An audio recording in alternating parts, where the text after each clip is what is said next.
ভাগবতের 18,000 শ্লোকের প্রত্যেকটি শ্লোক জ্ঞান, ভক্তি আর ঈশ্বরকে অনুসন্ধান করার তীব্র ইচ্ছাকে জাগিয়ে তোলে। ঈশ্বরকে অনুসন্ধান করা মানে কি? আমরা সরাসরি ঈশ্বরকে তো বিশ্বাস করতে আমাদের মন বুদ্ধি চায় না। আমরা ঈশ্বরের অনুসন্ধান করি। ঈশ্বরের অনুসন্ধান বলতে বোঝাচ্ছে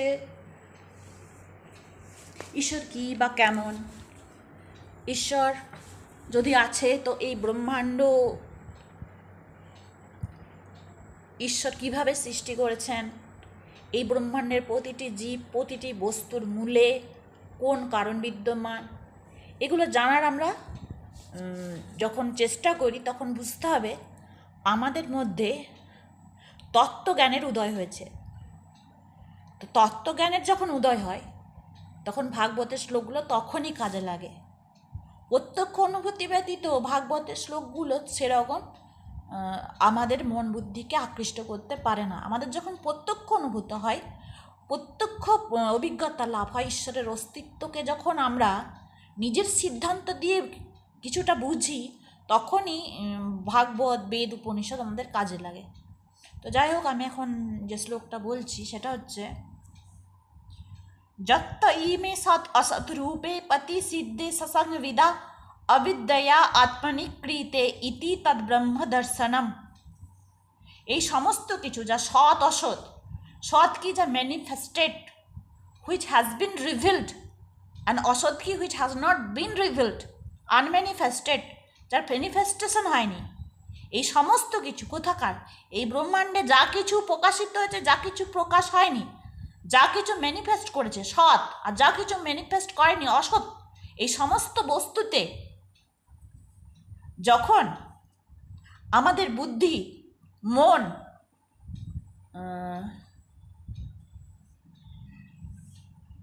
এই সমস্ত বস্তুতে মানে আমাদের মন আর বুদ্ধি ক্রিয়াশীল হয়, এই ক্রিয়াশীল মন বিভিন্ন বস্তুর বিভিন্ন নাম, রূপ, গুণ, ধর্ম, বৈশিষ্ট্য, এই ক্রিয়াশীল মন যখন নিবারিত হয় তখন স্বস্বরূপের উপলব্ধি হয়। স্বস্বরূপের উপলব্ধি হয় কি করে? স্বস্বরূপের উপলব্ধি থেকে আমরা বঞ্চিত হয় অবিদ্যা থেকে।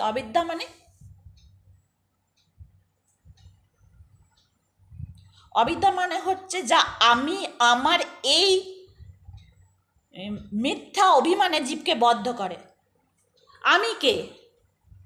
সব কিছু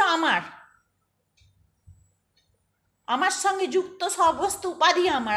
all qualifier is mine, everything is mine, that's mine অবিদ্যা। তো এইসব অবিদ্যা থেকে মুক্ত হয়ে স্বস্বরূপের উপলব্ধির দ্বারা আত্মাতে ব্রহ্মের দর্শন সম্ভব। আত্মা কি? আত্মা হলো সেই চৈতন্য শক্তি, যে চৈতন্য শক্তি বুদ্ধি, মন ইত্যাদিতে প্রতিবিম্বিত হয়ে ব্রহ্মাণ্ড মাই খাওয়া সত্ত্বেও ব্রহ্মাণ্ডকে বাস্তব রূপে অনুভব করাচ্ছে। তো সেটাই বলছে, যত্রেমে সদসত্তরে প্রতিসিদ্ধে সসংবিদা বিদ্যা আত্মনি কৃতে ইতি তত্ত্ব ব্রহ্ম দর্শনম। তাহলে ব্রহ্ম দর্শন কখন সম্ভব? যখন অবিদ্যা, মিথ্যা আমি আমার অভিমান থেকে মুক্ত হয়ে স্বস্বরূপে স্থিতি লাভ করব। সৎ অসৎ সমস্ত বস্তু থেকে আমাদের মনকে, বুদ্ধিকে মুক্ত করে স্বীয় আত্মাতে, যে আত্মা চৈতন্যময়, সেই আত্মাতে ব্রহ্মাণ্ডের কার্যকারণ হেতু ব্রহ্মকে দর্শন করব। তখনই আমরা প্রকৃত স্বরূপে স্থিত হব। নিজ স্বরূপে স্থিতি লাভ, স্বীয় স্বরূপে স্থিতি লাভই মুক্তি।